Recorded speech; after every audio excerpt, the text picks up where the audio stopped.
যাত্ৰা কৰিব পাৰিব বহিৰাজ্যলৈ কিয়নো ভ্ৰমণৰ ক্ষেত্ৰত এক নতুন যাত্ৰা আৰম্ভ কৰিছে এছআৰ ট্ৰেভেলছে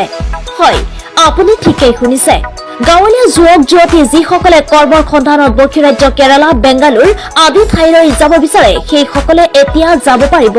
আৰামদায়ক বাছেৰে বিশেষকৈ নগাঁও জিলাৰ ৰূপসী গৰু বজাৰ নগাঁও বাইপাছ কচুৱা আদি ঠাইৰ পৰা আৰম্ভ কৰি যিকোনো অঞ্চলৰ পৰা আপুনি কেৰালালৈ যাত্ৰা কৰিব পাৰিব এই বাম্পাৰ অফাৰ আগবঢ়াইছে এছআৰ ট্ৰেভেলছে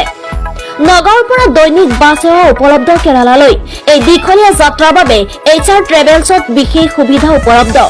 আপুনি বিনামূলীয়াকৈ লাভ কৰিব হাই স্পীড ৱাইফাইৰ সুবিধা মোবাইল লেপটপ চাৰ্জ দিয়াৰ সুবিধা শীতাত নিয়ন্ত্ৰণৰ ব্যৱস্থা থকাৰ উপৰিও যাত্ৰীসকলে শুই টোপনি যাব পৰা সুবিধা আছে এই ট্ৰেভেলছত অতি কম খৰচত আৰু অতি কম সময়ৰ ভিতৰতে যদি আপুনি ধেমাজি ডিব্ৰুগড় গোলাঘাট হোজাই গুৱাহাটী ৰঙিয়া বৰপেটা কোকৰাঝাৰ পশ্চিমবংগ উৰিষ্যা তামিলনাডু কলকাতা কয়ম্পটুৰ আদি ঠাইলৈ যাব বিচাৰে